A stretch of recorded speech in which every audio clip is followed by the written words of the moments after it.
for those of you who don't know me, my name is Dan Reel. I have been a resident of Plainfield, Connecticut, which is beautiful and sunny right now. And you will be watching this on March 31st, which today is the day I am announcing my candidacy for First Selectman of Plainfield.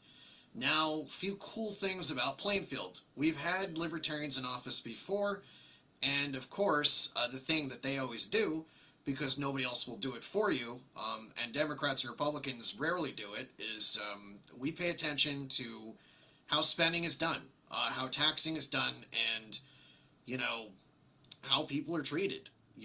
We're open, we're honest, and we're all inclusive. Even ideas we don't like, we'll hear you out, and we'll see what the best way to do things is.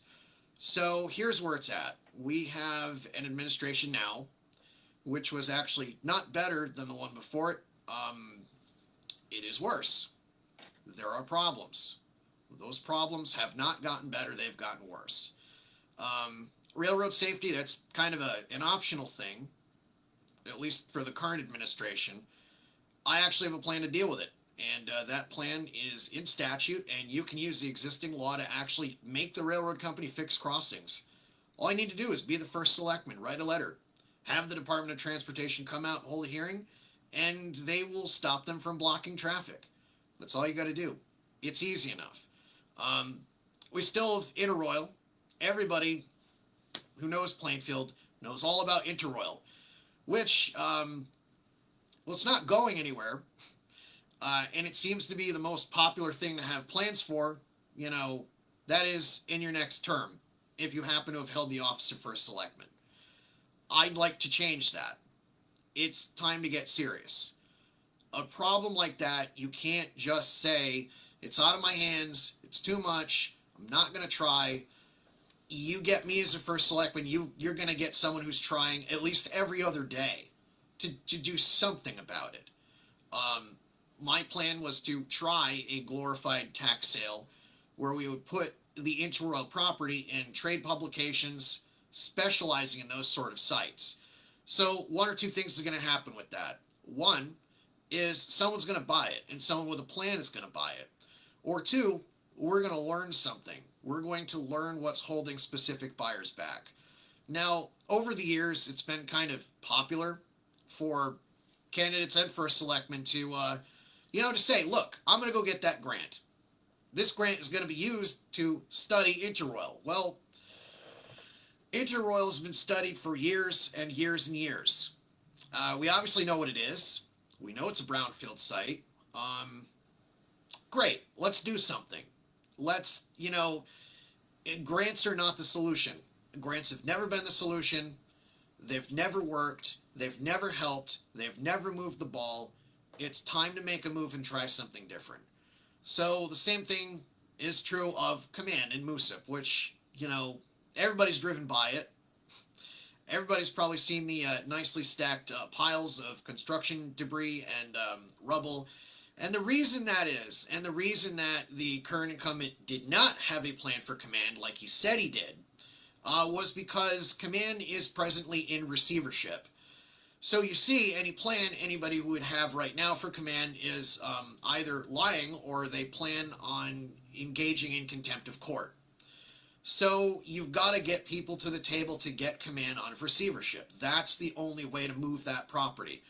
But of course, if you are the First Selectman and you happen to care about the lack of fencing, all you need to do is write the court a letter. So you see right here, we have another problem that can be solved with the cost of postage and maybe some willingness to actually try it and do it. So you probably have seen, at least if you're following town events, we have this thing called the town website. And on this thing called the town website, we generally try to look for board, agendas, minutes, discussion, stuff like that. Basically, we want to know what's going to go on at the next meeting. We want to know, what they're going to be talking about. Well, you can't really have that sort of discussion if you're waiting days, sometimes up to the day before, to actually see the board agenda. So here's what Dan Reel does about this in office. I would basically say, look, it's really time to get serious about actual web development. If you go to plainfieldconnecticut.org, you're not going to see a website that would be something you might expect today in 2021. You're going to see a bulletin board type of thing, which, it might have flown if this was 2005. So I was kind of thinking, let's do some actual updates here instead of trying to like put sidewalks where nobody wants them that would cost money. How about instead, we spend only a few grand because that's all it would take, to get an updated website. Let's have a content management system sort of format. Let's have chairs have the ability to upload their own meeting minutes, and a copy gets distributed right to the town clerk. There's no way, there's no way we can say this is acceptable, and there's everything we can do to fix this problem. It is a fixable problem. It would promote civic engagement, and above all, the boards and commissions would actually have some idea of what was going on well in advance. So I think we can do this, and I know we should do this, and I can definitely tell you the guy in the office right now is not going to do it. Someone who's had 2 years to do something, or, year and a half plus some change, well, hey, he's not going to do it. He held the office before, and last time the guy held the office, we got the old high school annex, which is actually an attractive nuisance. I know what he said. He was saying, let's put it up for a vote, but let's be honest. There's mold. There's likely some asbestos issues. It's a deteriorating structure. Someone's going to get hurt. It needs to come down. That might not be what people want to hear, but I have a belief that if you tell people the truth, and they actually sit and they think about it, they're going to go, you know what, it's right. That building needs to come down. It's been long overdue.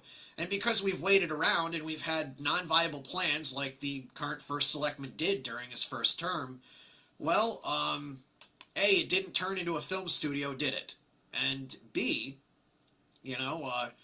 what did happen, what did get in was elements, wind, rain, and there you have it. It is going to cost so much to clean up. It's not even viable. It would be better off and it would be safer if it were just a parking lot. It really would.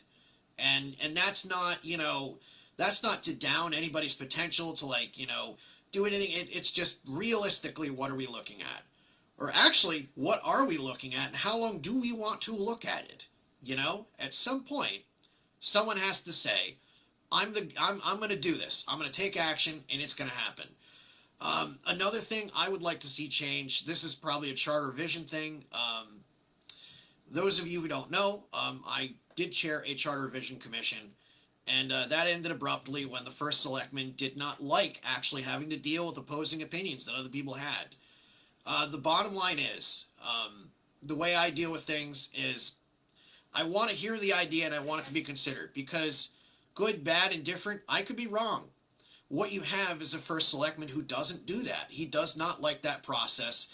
And the video from those meetings actually shows him actively not liking that process. So you can't have that sort of caustic approach to leadership. You really can't. What you have to do is you have to consider everything. You have to consider the evidence, and you have to hear people out. So the approach I take is radically different. I don't want just one party to have a voice. I want everybody. I want a tripartisan government. I want it so there's not one majority on the Board of Selectmen where one, two people could just overrule one. I think the Board of Selectmen needs more people on it. It should be 5 people at least. On the other hand, what you have right now is what you've had for decades and decades because we've put up with it, and that is 2 outrules 1, that's it, and the 1 just has to go along. So this is why I'm going to be asking both Republicans to consider my candidacy and Democrats to consider my candidacy and make me your nominee. I will be the Libertarian nominee, there is no question, but what I want, and what the voters want, quite frankly, is equal parties, equal playing field.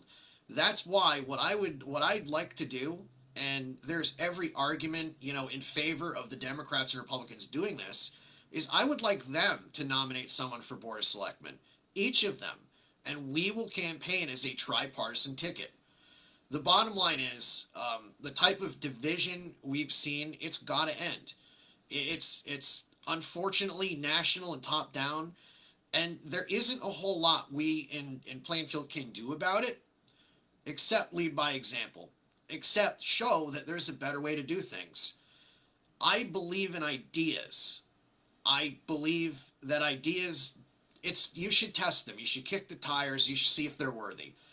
I don't believe what we do currently, which is look at the person who's proposing the idea and then say, because that person's proposing it, we don't like the idea.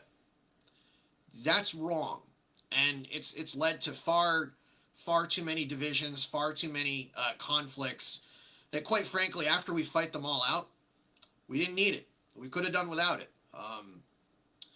So we have to really like take this on and acknowledge where we are, because right now, if you take an honest look at the way things have been run in the town of Plainfield, it's the winner takes all, and kicks everybody and says, I can do what I want to you. Well, not when I'm first selectman. That's not the way we're going to do. And by the way, you will not have me randomly affording some people access to town hall and excluding others. You will not have me wrapping playground equipment with caution tape. I don't see the scientific merit to this. I don't know how anybody thought that was a good idea, but apparently it happened. And one thing I will assure you, I do have a background as a paralegal, and I can put that to work for you. One thing that we obviously do way too much is we spend way too much money on attorneys. And we spend way too much money on attorneys because a lot of people over the years in public positions have decided, I want to go and I want to go to the attorney, and I've decided here's what I want to do and I want to make it stick. So, Joe Lawyer, help me make it stick. That's not going to be the case when I am first selectman. We are going to have a policy that governs how we deal with attorneys. We're going to say, if you're going to engage the services of an attorney, that attorney better have insurance. He better be able to come to court to testify about his attorney opinion. Don't just give us an attorney opinion and say it's not binding. You better be ready to sit in front of a judge and explain how the rights and remedies of all the involved parties are affected to the best of your knowledge. We're not going to ask you to walk us through the whole thing, but we are going to ask you to be accountable for your opinion. And we're going to ask the person who sought the opinion to be accountable. We're going to say, look, this is your attorney. If you want to engage the services of your attorney, you need to tell them everything. You need to be upfront and honest with them. Because attorneys, worked with a lot of them over the years, they don't like surprises. And neither does anybody else. So the bottom line is, with a lot of local disputes, you have generally had people engaging counsel for attorney opinion letters and just plain not telling them the whole story, or omitting parts of the story that they don't like.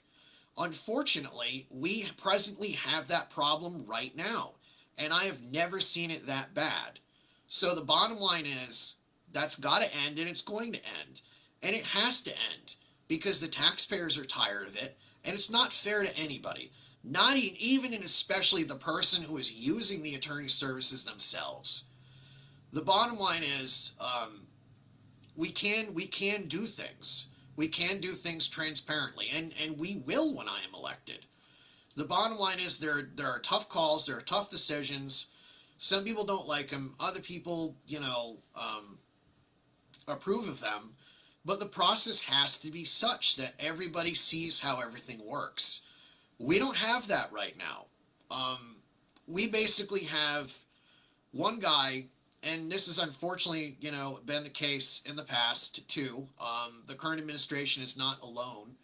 But we've generally had one guy that goes, I'm the first selectman. I can do whatever I want to anybody I feel like. Well, here's the thing.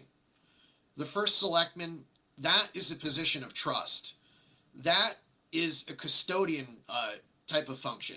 The first selectman's the trustee. So the first selectman has a duty to try and leave the town better than he found it.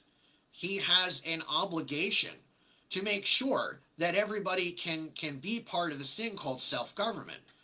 There's a function to that office. That function is to facilitate, not obstruct. So what I would say to the current administration is I was optimistic.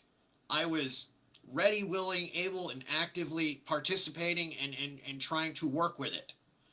That, casting the election aside, casting the differences aside, that was the best foot I put forward, and I did. And then I found out we're reverting to the way things were years ago. And that's not acceptable. And somebody has to stand up and say, no, I'm not going to put up with this. And I'm going to get to a situation. I'm going to demand it. I'm going to demand it of everybody, and everybody will demand it of each other, where we start to function like neighbors. That's not where we are. So we need to get to that place so we can solve problems. And as far as solving problems goes, you can't promise things you can't deliver on. You can't create new positions we don't even know we're going to have the ability to fund and get them in.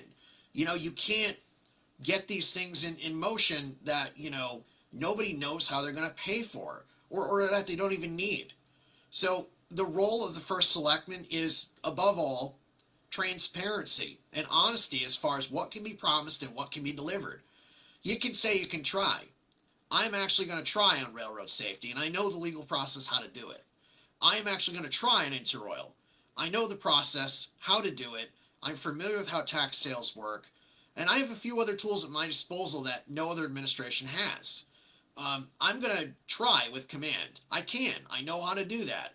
I've read the case. I'm familiar with the file, and what I can tell you is the file reads on repeatedly, where you see repeated report after report after report about what the receiver did with the various piles of debris and construction. So you can't go through that process and just look at something. You have to act. And that is something I've done. I've done it professionally. I've done it, in my life generally. I am an actor. I'm an active participant. I'm not going to sit there and say, leave it up to my state rep or my state senator, or please, congressman, help me. What I am going to do is I am going to be the advocate for the town. That role is not going to change, and I'm going to be a more effective one because I have the ability and the skills to make that happen. And what I also can tell you is there's a lot going on in Hartford right now that's very troubling. The role of First Selectman is interrelated to that. You don't have to be a state rep. You don't have to be a state senator. You don't have to leave it to somebody else to be the busiest person around, and you don't have to leave it to them tomorrow, which is usually the busiest day of the week for a lot of people. What you have to do as the First Selectman, what I will do, is I will go to Hartford to testify on different bills. Because let's face it, the General Assembly is trying to take away local zoning authority. They're trying to take away local authority to deal with education as they see fit. And when it comes to education, I got to tell you, we have a lot of changes coming. And there's going to be a rough patch when it comes to education funding. That's not a problem we created. But I tell you what we can do is we can plan. We can come up with a plan of how do we deal with this when it happens. Because as you all probably remember who pay attention to local politics, in 2017, we were less than 30 days away from not being able to pay the bills, as in bouncing checks. Back then I said, we might want to come up with a plan because we don't want to get to that point. Because if we get to that point and checks bounce, what do? It's too late to come up with a plan. So I will be working with other board members to come up with a plan for what would happen if that scenario ever came through. And as far as our long-term fiscal solvency goes, we have a pension problem. That problem, you can't band-aid your way out of it. You can't band-aid, your way like from term to term and just pretend it's the next guy's issue. That problem, it's got to get dealt with. And this is the thing. I'm not doing this because I want a career as your First Selectman. I don't want to be that guy that just time and time again he's been First Selectman for however many multiple terms and things never change. I only want to do 2 terms. Then I'm out. Have somebody else do it. Maybe even 1. Then have somebody else do it. This should be like jury duty. And in that spirit, I am willing to put $20,000 of my salary as First Selectman back into the town's budget. So you get it back. I take a $20,000 pay cut. And by the way, being involved we have most of our boards, they're volunteer. All of them are volunteer. I mean, there's no great pay or excellent benefits for this. So one thing I'm going to do is I'm going to put $20,000 back into the town's budget by cutting my own salary. And if you want to see that order written up, I can do it. And I'm going to do it. So it's going to be available. So day one, there's no way I can go back. It's going to be in the form of an affidavit. That's it. So $20,000. Let's see any other candidate do that. And don't sit there in the debate and say, but I won't take a penny more, because I did see that, and that man is now in office.